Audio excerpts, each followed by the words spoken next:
دینداروں،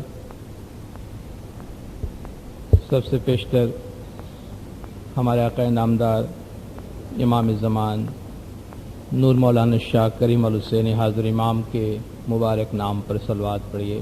اللہم صلی علی محمد و آل محمد۔ دعا اور جماعت خانہ کے آداب کے حوالے سے ایک دو باتیں آپ سے عرض کرنا چاہوں گا۔ پہلے کہ جب ہم جماعت میں شامل ہوتے ہیں، دعا میں شامل ہوتے ہیں، جماعت خانے کے اندر داخل ہو جاتے ہیں، تو ہماری پوری کوشش ہو کہ ہم ایک دھیان سے تسبیح میں بیٹھیں، باتیں کرنے سے گریز کریں۔ بعض اوقات یہ دیکھ کر بڑا افسوس دکھ ہوتا ہے کہ مفتی صاحب جب پنجے کا اعلان کرتے ہیں اس وقت تک ہم باتوں میں مصروف ہوتے ہیں۔ اس سے نہ صرف ہمیں اپنے آپ کو نقصان ہوتا ہے بلکہ ہمارے آس پاس جو دیندار بیٹھے ہوتے ہیں ان کو بھی اپنے دعا میں دھیان لگانے میں تکلیف ہوتی ہے۔ تو اس بارے میں ہم ذرا اس بات کو ذہن میں رکھیں، دھیان میں رکھیں۔ جماعت خانے میں ہماری شاید یہ عادت ہوتی ہے، کوشش ہوتی ہے کہ ہم اپنی ایک مخصوص جگہ بناتے ہیں، روزانہ وہیں آ کر ہم بیٹھنا چاہتے ہیں۔ تو اگر ہم جلدی آ گئے ہیں اپنے وقت پہ اور اپنی جگہ پہ آ کے بیٹھے ہیں تو اچھی بات ہے، لیکن اگر کبھی ہمیں دیر ہو جاتی ہے اور دعا شروع ہو جاتی ہے، ہم دیر سے آتے ہیں، اس وقت اگر ہم اپنی مخصوص جگہ پر آگے آنے کی کوشش کرتے ہیں تو ہم سمجھتے ہیں کہ دوسرے لوگوں کو اس سے کتنا ڈسٹرب ہوتا ہوگا۔ ایک بات ہم ضرور یاد رکھیں کہ ہم جماعت خانے میں جب آتے ہیں، جب ہم کانگریگیشنل پریئر میں آتے ہیں، جب ہم اجتماعی عبادت میں آتے ہیں تو ہماری ایک اجتماعی ذمہ داری ہوتی ہے پوری جماعت کی طرف، اور اس اجتماعی ذمہ داری کو ضرور ذہن میں رکھنا چاہیے۔ مولانا حاضر امام کی بھی یہ خواہش ہے، میں فرمان آگے پڑھوں گا۔ مولا فرماتے ہیں کہ جب ہم جماعت خانے میں آئے، ذہنی طور پر اور جسمانی طور پر دونوں لحاظ سے صاف ستھرے طریقے سے آئے۔ ہم یہ بات سمجھ سکتے ہیں کہ ہم میں سے بہت سے دیندار ڈائریکٹ اپنے کام کاج سے، کاروبار سے آتے ہیں، اس لیے شاید صفائی کا وہ معیار ہم برقرار نہ رکھ سکے جو ہم جب گھر سے آتے ہیں تب ہم کر سکتے ہیں، لیکن جہاں تک ممکن ہو سکے جماعت خانے کے اندر بھی ہمارے لیے جسمانی صفائی کا انتظام، جماعت خانے کا جو پریمس ہے وہاں پہ اس کا انتظام موجود ہے۔ جتنے بہتر طریقے سے ہم صفائی کے ساتھ جماعت خانے میں آ سکے اتنا ہمارے لیے اور ہمارے ساتھ جو دیندار بیٹھے ہوتے ہیں ان کے لیے بھی اچھا ہے۔ اور جماعت خانے میں لباس کے آداب کے بارے میں مولا نے بار بار ہماری توجہ اس جانب مبذول کروائی ہے کہ جماعت خانہ عبادت گاہ ہے، ہم عبادت کے لیے آتے ہیں۔ یہ بات بھی سمجھ میں آتی ہے کہ ہم جماعت خانہ میں بہت سے ہمارے ادارے ہیں تو ان اداروں میں کام کے لیے بھی آتے ہیں، مگر یہ ذہن میں رکھیں کہ جو لوگ ہمیں باہر بھی دیکھتے ہیں وہ صرف اتنا جانتے ہیں کہ یہ لوگ عبادت کرنے کے لیے جماعت خانے جاتے ہیں، اور ان کی نگاہ ہمارے لباس پر بھی ہوتی ہے۔ اور ہمارا جو پرائمری آبجیکٹیو ہے، سب سے بڑی ہماری وجہ جماعت خانے میں آنے کی ہے، وہ عبادت ہے۔ تو مولا کا فرمان ہے کہ آپ عبادت گاہ میں اپنے لباس کے بارے میں بھی خاص طور پر خیال رہے اور محتاط رہیں۔ مولا نے ایک تعلیقہ مبارک 67 میں تمام جماعتوں کے نام بھیجا تھا جو ہمارے پاس بھی آیا تھا۔ اس میں امام نے فرمایا تھا کہ سال بسال انسانی لباس کی رسوم اور روایات بدل رہی ہیں، اور اس حقیقت کی طرف آپ کی توجہ دلانا ضروری ہو گیا ہے کہ جب آپ جماعت خانے جائیں تو صحیح اور مناسب لباس پہن کر جائیں۔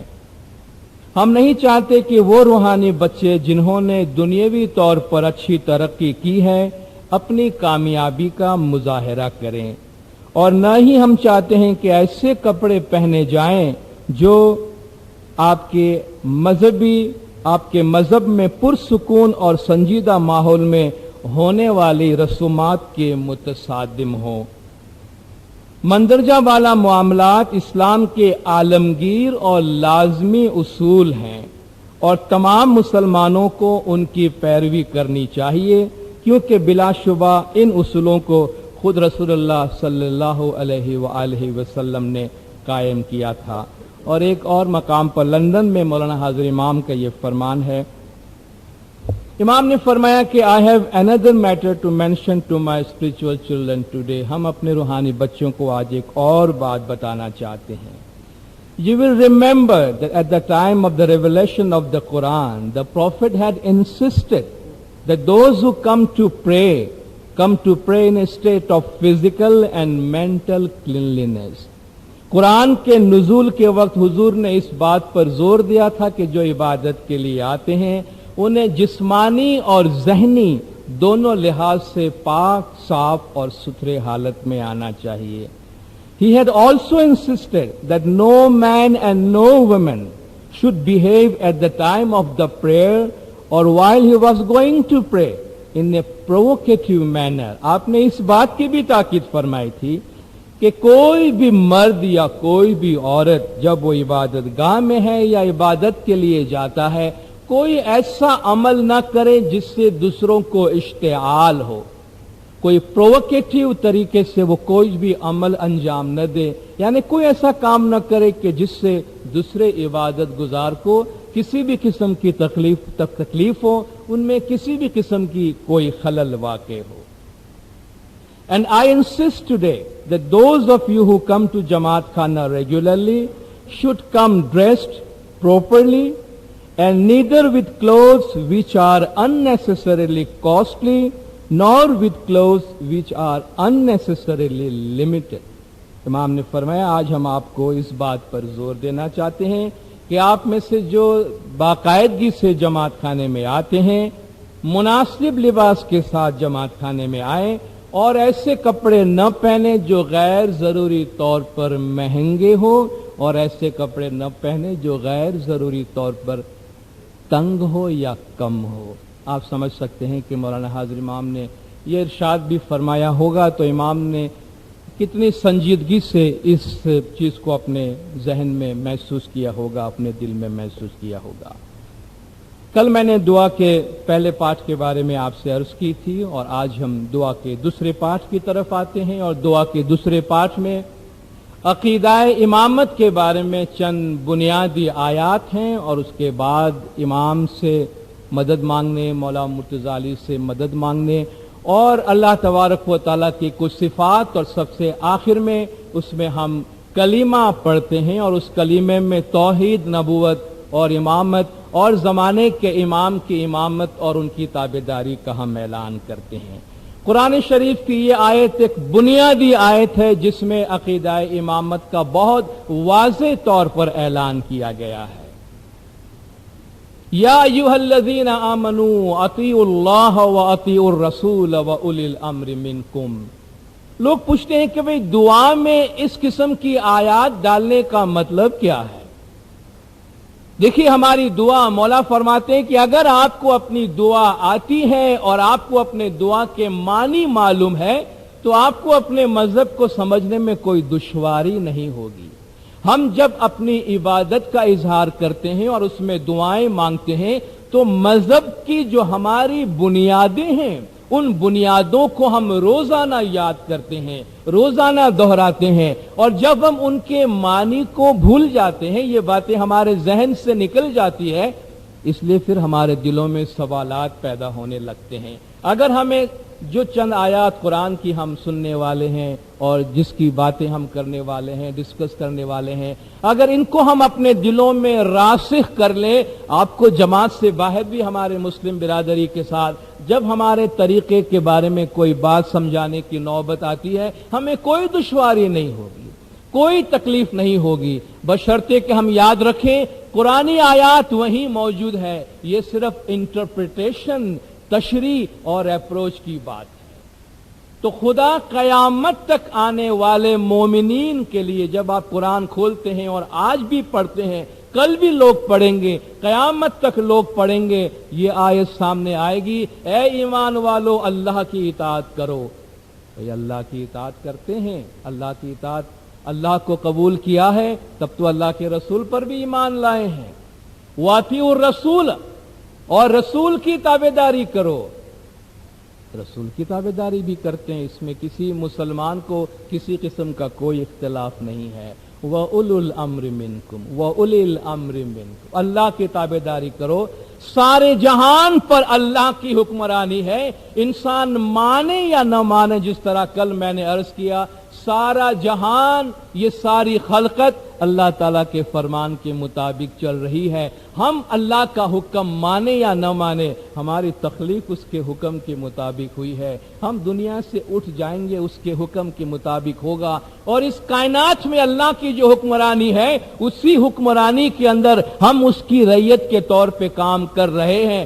طوعاً و کرہن، خدا نے فرمایا خواہ تم دل سے کرو یا مجبوری سے کرو، اللہ کے تابعداری، اللہ کی فرمان برداری سے تم باہر نہیں جا سکتے ہو. اس کے بعد زمین پر جب تمہیں ایک ضابطہ حیات دیا جاتا ہے، ایک زندگی گزارنے کا طریقہ دیا جاتا ہے، تو وہ اللہ تبارک و تعالی اپنے پیغمبر کے ذریعے سے دیتا ہے. کل میں نے عرض کیا تھا، انسان اور خدا کے درمیان ایک رابطہ ہے. انسان کی تخلیق میں خدا کا منشا ہے. ہم یہ جاننا چاہیں گے کہ اللہ تبارک و تعالیٰ نے ہم کو پیدا کیا، اللہ ہم سے کیا چاہتا ہے. خدا نے ہمیں عقل دی، تو ہماری یہ عقلی زندگی خدا کس طرح چاہتا ہے کہ ہم گزارے، تو خدا ہمیں ہدایت دیتا ہے. خدا اپنے انبیاء کو بھیج کر ہماری ہدایت کرتا ہے کہ تمہیں کس طریقے سے زندگی گزارنی چاہیے. اور انبیاء علیہم السلام اللہ تبارک و تعالیٰ کے فرمان کے مطابق زمین پر زندگی گزارنے کے لیے ہمیں احکام دے جاتے ہیں، اللہ کا کلام پہنچاتے ہیں، اللہ کا حکم پہنچاتے ہیں، اور دین کی ایک صورت ہم کو دے جاتے ہیں. لیکن جس طرح انبیاء کا سلسلہ ہمیشہ نہیں رہتا، اور اللہ تبارک و تعالیٰ نے حضور اکرم صلی اللہ علیہ وآلہ وسلم کو خاتم المرسلین قرار دیا ہے، خاتم الانبیاء. نبوت آپ کی ذات پر ختم ہوتی ہے، لیکن نبوت آپ کی ذات پہ ختم ہوتی ہے، اس کا مطلب یہ نہیں کہ ہدایت کا سلسلہ بھی ہم سے منقطع ہو جائے، خدا کی ہدایت بھی ہم سے بند ہو جائے. اس لیے اللہ نے فرمایا اللہ کی تابعداری کرو، رسول کی تابعداری کرو.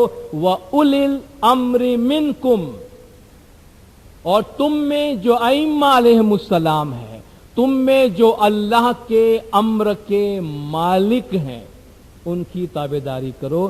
خدا نے اپنے امر کو، اپنے فرمان کو جو اس نے اپنے رسول کے ذریعہ زمین پر بھیجا، اس امر کو اولی الامر یعنی امر کے مالک کے ذریعہ زمین پر ہمیشہ کے واسطے زندہ رکھا.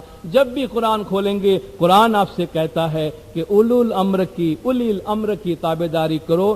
اولو الامر کی آیت قرآن میں موجود ہے. آپ بہت سی آیت کے بارے میں مجھ سے پوچھیں گے، بھائی آپ یہ آیت کہتے ہیں، پڑھتے ہیں، کیا دوسرے لوگ جو اماموں کو نہیں مانتے وہ یہ قرآن نہیں پڑھتے؟ ان کی قرآن میں یہ آیات نہیں ہے؟ یہ آیات تمام قرآن میں ہے. قرآن کا کوئی دو ٹیکسٹ نہیں ہے، ایک ہی ٹیکسٹ ہے. ساری دنیا کے مسلمان ایک ہی قرآن پڑھتے ہیں، ان میں ایک ہی الفاظ موجود ہے، مگر اس کی تشریح الگ الگ کرتے ہیں.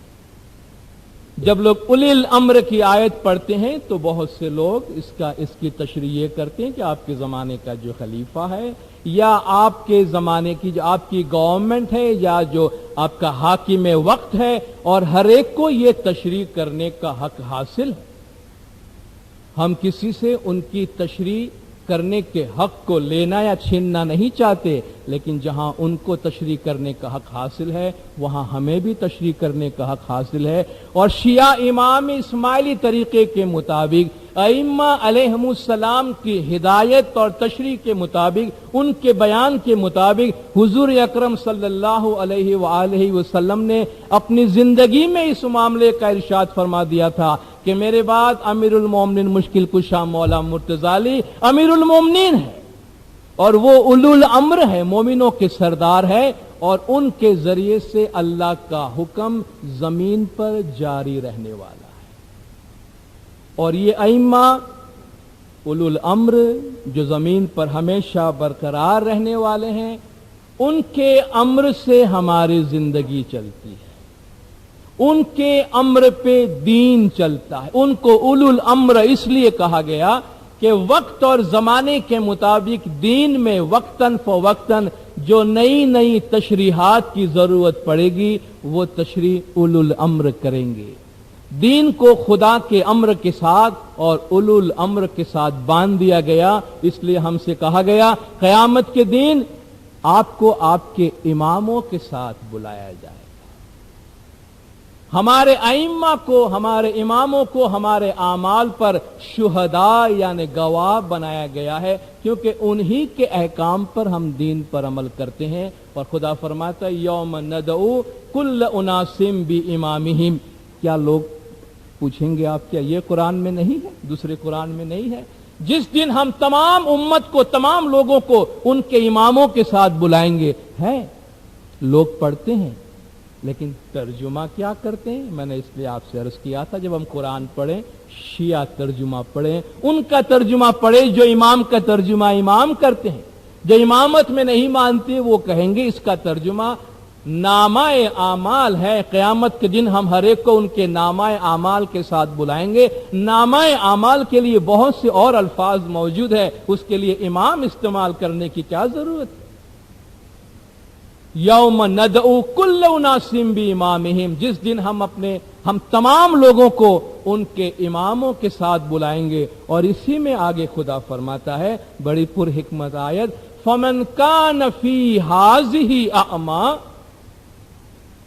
جو یہاں اس دنیا میں اندھا ہے، فہو فی الآخرۃ اعمی. وہ آخرت میں بھی اندھا ہے. وہ اضل سبیلا، اور راستے سے بہت گم گشتہ ہے، راستے سے گزرا ہوا ہے. مرشد کامل کو نہیں جانو مومن، تمہیں جگما پھرو جیسا اندھا. خدا فرماتا ہے جو یہاں نہیں پہچان سکا وہ وہاں بھی نہیں پہچان سکے گا. تو اولو الامر کا منصب مولا نے فرمایا قیامت تک دنیا میں جاری و ساری ہے. اور جن اصولوں کی بنیاد پر شیعہ امام اسماعیلیوں نے اور تمام شیعوں نے حضور اکرم کے بعد امیر المومنین مشکل کشا مولا مرتضی علی کو اولو الامر کے طور پہ تسلیم کیا، اسی اصول کی بنا پر ان کی اولاد میں چلنے والی امامت کو ہم تسلیم کرتے ہیں. اور ہم قیامت تک اولو الامر کے اس منصب پر ایمان رکھتے ہیں اور انہی کے فرمان کے مطابق ہمارا دین چلتا ہے. اس کے آگے ہم پڑھتے ہیں وَكُلَّ شَيْءٍ أَحْصَيْنَاهُ فِي إِمَامٍ مُبِينٍ. اور ہم نے ہر چیز کو زمانے کے امام مبین میں سمو دیا ہے. ایک بہت ہی منطقی اور بہت ہی ویلڈ خلاصہ ہم سے طلب کیا جاتا ہے، سوال کیا جاتا ہے کہ ہم اپنی دعا میں آیات میں سے تھوڑا تھوڑا ٹکڑا کیوں لے لیتے ہیں اور پوری آیت کیوں نہیں لیتے ہیں؟ مثلا یہ دو آیتیں جو میں نے آپ کے سامنے پڑھی ہیں قرآن میں بہت دور دور ہیں، ایک ساتھ میں نہیں ہے. اطیعوا اللہ و اطیعوا الرسول و اولی الامر منکم، یہ آیت یہاں ختم نہیں ہوتی ہے. فَإِن تَنَازَعْتُمْ فِي شَيْءٍ فَرُدُّوهُ إِلَى اللَّهِ وَرَسُولِهِ، یہ آیت آگے جاتی ہے. اسی طرح وَكُلَّ شَيْءٍ أَحْصَيْنَاهُ فِي إِمَامٍ مُبِينٍ اس ایک بڑی آیت کا حصہ ہے. اِنَّا نَحْنُ نُحْيِي الْمَوْتَى وَنَكْتُبُ مَا قَدَّمُوا وَآثَارَهُمْ وَكُلَّ شَيْءٍ أَحْصَيْنَاهُ فِي إِمَامٍ مُبِينٍ. تو یہ ہم تھوڑا سا ٹکڑا کیوں لیتے ہیں؟ بات بڑی اچھی ہے. زندارو، یہ جو ہم دعا پڑھتے ہیں اور دعا میں جو آیات لی جاتی ہے یہ کوئی مذہبی بحث و مباحثہ کرنے کے لیے یا کوئی علمی مکالمہ کرنے کے لیے یا لوگوں کو کوئی لمبی چوڑی علمی گفتگو یا بحث و مباحثے کے لیے نہیں لیتے ہیں. دعا آپ کی ہماری عبادت کا ایک حصہ ہے. اس میں سب سے بڑی بات تو یہ دھیان میں رکھی جاتی ہے کہ یہ مختصر ہو اور اتنی مختصر ہو کہ سب اس کو اچھی طریقے سے پڑھ سکے، اور آیت کا وہ حصہ جس سے معنی کمیونیکیٹ ہو جاتا ہے، جس سے پیغام پہنچ جاتا ہے اور پیغام میں کسی قسم کا فرق نہیں آتا، آیت کا وہ حصہ اٹھایا جاتا ہے جو بنیادیں ہیں. ورنہ قرآن کی ہر آیت دوسری آیت کے ساتھ کسی نہ کسی طریقے سے منسلک ہے. اس لیے اس میں کوئی عجیب و غریب بات نہیں ہے کہ ہم آیت کا ایک چھوٹا سا حصہ کیوں اٹھاتے ہیں. اکثر آپ دیکھتے ہیں کوئی گزر جاتا ہے انا للہ و انا الیہ راجعون پڑھ دیتے ہیں، ٹھیک ہے نا، انا للہ و انا الیہ راجعون۔ یہ ایک بہت بڑی آیت کا چھوٹا سا حصہ ہے، مگر اس چھوٹی سی آیت کے اندر بھی میننگ کمیونیکیٹ ہو جاتی ہے، اس لیے بار بار اس پوری آیت کو دہرایا نہیں جاتا، لیکن اگر کبھی ایک خاص آیت کو لے کر اس کی وضاحت کی جاتی ہے، اس پہ کوئی علمی بات چیت کی جاتی ہے، تو پھر آپ پوری آیت کو لیتے ہیں۔ اس لیے عبادت کے اندر ہم اپنی دعا میں آیت کا وہی حصہ امام کے امر کے مطابق ہمیں ملا ہے جتنی کہ اس جگہ پر ہمیں ضرورت تھی۔ تو یہاں جب ہم اولی الامر کی بات کرتے ہیں، فوراً ہم سے یہ کہا گیا ہے کہ اولی الامر جو امام مبین ہے۔ آپ کہیں گے بھائی یہ امام مبین اتنی صاف آیت قرآن میں ہے، لوگوں کو نظر نہیں آتی؟ آتی ہے۔ وَكُلَّ شَيْءٍ أَحْصَيْنَاهُ فِي إِمَامٍ مُبِينٍ۔ آپ اٹھائیں، جو لوگ امام میں نہیں مانتے ہیں وہ ترجمہ لکھیں گے، اور ہم نے تمام چیزوں کو لوح محفوظ میں سمو دیا ہے۔ لوح محفوظ کے لیے قرآن میں لوح محفوظ کا لفظ موجود ہے۔ وَكُلَّ شَيْءٍ أَحْصَيْنَاهُ فِي إِمَامٍ مُبِينٍ، اور ہر چیز کو ہم نے امام مبین، امام وہ امام جو ظاہر ہے، وہ امام جو مبین ہے، نظر آتا ہے، حاضر الموجود جس طرح ہم نے کل کہا تھا، اور وہ امام جو بیان کرتا ہے، جو بولتا ہے، اس کے اندر موجود ہے۔ تو گویا امام زمان خداوند تعالیٰ کی طرف سے مقرر شدہ جو امام زمانہ ہے، وہ عالم کل ہے، وہ عقل کل ہے، اس میں سب کچھ ہر چیز کا خلاصہ موجود ہے۔ اور یاد رکھیے اولو الامر یا امام مبین کا منصب کوئی ایسا منصب نہیں ہے جو پبلک کسی کو دے۔ آپ دیکھیں اس میں جو ربط آئی ہے اس آیت کے اندر، اطیعوا اللہ و اطیعوا الرسول و اولی الامر منکم، یہ تینوں ایک ہی سیکوینس میں آیا ہے۔ کیا اللہ کی پیروی کرنا یا ہمارا خدا کون ہو اس میں ہمارا کوئی چوائس ہے؟ کیا ہم اپنی مرضی سے فیصلہ کر سکتے ہیں کہ ہمارا خدا کون ہو؟ اس میں ہمارا کوئی اختیار نہیں ہے۔ اطیعوا الرسول، رسول منصوص من جانب اللہ، اللہ تبارک و تعالیٰ کی طرف سے مقرر شدہ ہے، ہماری مرضی کا الیکٹڈ یا سلیکٹڈ نہیں ہے، خدا کی طرف سے ہے، منصوص من جانب اللہ، خدا کی طرف سے دیا ہوا۔ اسی طرح وَأُولِي الْأَمْرِ مِنْكُمْ، اور تم میں اولی الامر، وہ بھی رسول کی طرح، چونکہ اس کی اطاعت بھی رسول کی اطاعت کی طرح واجب ہے، وہ بھی رسول کی طرح منصوص من جانب اللہ، یعنی خدا کی طرف سے مقرر کیا ہوا ہے، ہماری طرف سے نہیں۔ پہلے تو ہم کسی کو اولو الامر الیکٹ کریں اور پھر کہیں ہم آپ کے فرمان کی تابعداری کریں گے۔ بھائی آپ کے پاس جو اتھارٹی ہے وہ تو ہماری دی ہوئی ہے، پبلک کی دی ہوئی ہے، ہم جب چاہے آپ کو اولو الامر کی سیٹ سے اٹھا سکتے ہیں، کیونکہ آپ ہمارے فیصلے سے آئے۔ تو وہ اولو الامر کیسے ہوا؟ وہ اولو الامر تو ہمارا غلام ہوا، جو ہماری مرضی سے سیٹ پہ بیٹھا ہے، ہماری مرضی سے سیٹ سے اٹھ جائے گا۔ اولو الامر وہ ہے جسے آسمان سے مقرر کیا جاتا ہے، جو زمانے کا امام ہوتا ہے، جو معصوم ہوتا ہے، جو ہر بات کا علم رکھتا ہے، اور چونکہ وہ ہر بات کا علم رکھتا ہے اس لیے اس کی تابعداری کی جاتی ہے، اس لیے اس کی پیروی کی جاتی ہے۔ تو وَكُلَّ شَيْءٍ أَحْصَيْنَاهُ فی امام مبین، اور ہم نے ہر چیز کا خلاصہ، بلکہ ہر چیز امام مبین یعنی زندہ امام کے اندر سمو دی ہے۔ اور امیر المومنین مشکل کشا مولا مرتضی علیہ صلوات اللہ علیہ فرماتے ہیں کہ اللہ تعالیٰ کا کوئی ایسا علم نہیں ہے جو خدا نے حضور اکرم صلی اللہ علیہ وآلہ وسلم کو نہ سکھا دیا ہو، اور حضور کا کوئی ایسا علم نہیں ہے جو آپ نے مجھے نہ سکھا دیا ہو۔ پھر آپ فرماتے سلونی سلونی قبل ان تفقدونی، اس سے پہلے کہ میں تمہارے درمیان سے اٹھ جاؤں مجھ سے پوچھ لو جو کچھ پوچھنا ہے، میں زمین کے راستوں کے مقابلے میں آسمان کے راستوں سے زیادہ واقف ہوں، اور قرآن کی ایک ایک آیت کے بارے میں تمہیں بتا سکتا ہوں، کون سی خشکی پہ اتری ہے، کون سی تری پہ اتری ہے، کون سی زمین پہ اتری ہے، کون سی آسمان پہ اتری ہے، اور کس کی کیا معنی ہے، کس کا کیا ظاہر ہے اور کس کا کیا باطن ہے۔ اور ہم اسی عقل کل کے مظہر زمانے کے امام کی پیروی کرتے ہیں۔ اس کے بعد ہم دعائیں مانگتے ہیں، اللہم یا مولانا انت السلام و منک السلام و الیک یرجع السلام، اے اللہ، اے ہمارے مولا، تو سلامتی ہے۔ السلام اللہ تعالیٰ کے ناموں میں سے ایک نام ہے۔ وَمِنْكَ السَّلَامُ، اور تجھ ہی سے ہم کو سلامتی ملتی ہے۔ وَإِلَيْكَ يَرْجِعُ السَّلَامُ، اور جس طرح ہر چیز تیری طرف لوٹتی ہے، سلامتی بھی تیری ہی طرف لوٹتی ہے۔ حینا ربنا بالسلام وادخلنا دار السلام، اے اللہ ہمیں سلامتی کی زندگی، سلامتی کی حیات عطا فرما، اور ہمیں دار السلام جو سلامتی کا نورانی، روحانی اور باطنی گھر ہے، اس گھر میں ہمیں داخل فرما۔ تبارک ربنا و تعالیت یا ذل جلال والاکرام، اے صاحب کرامت و بزرگی، تیری ذات بڑی بابرکت ہے، تیری ذات بہت بزرگ اور بہت عالی ہے۔ آپ دیکھیں اللہ کا نام سلام ہے، اللہ کی تعلیم سلام ہے۔ ہماری جو گریٹنگ ہے مسلمانوں کی، مولا نے فرمایا جب آپ کہتے ہیں السلام علیکم، اس کا مطلب یہ ہے کہ تم پر سلامتی ہو، آپ ایک دوسرے کے لیے سلامتی چاہتے ہیں۔ تو یہ دین، اس کی تعلیم سلامتی ہی سلامتی ہے۔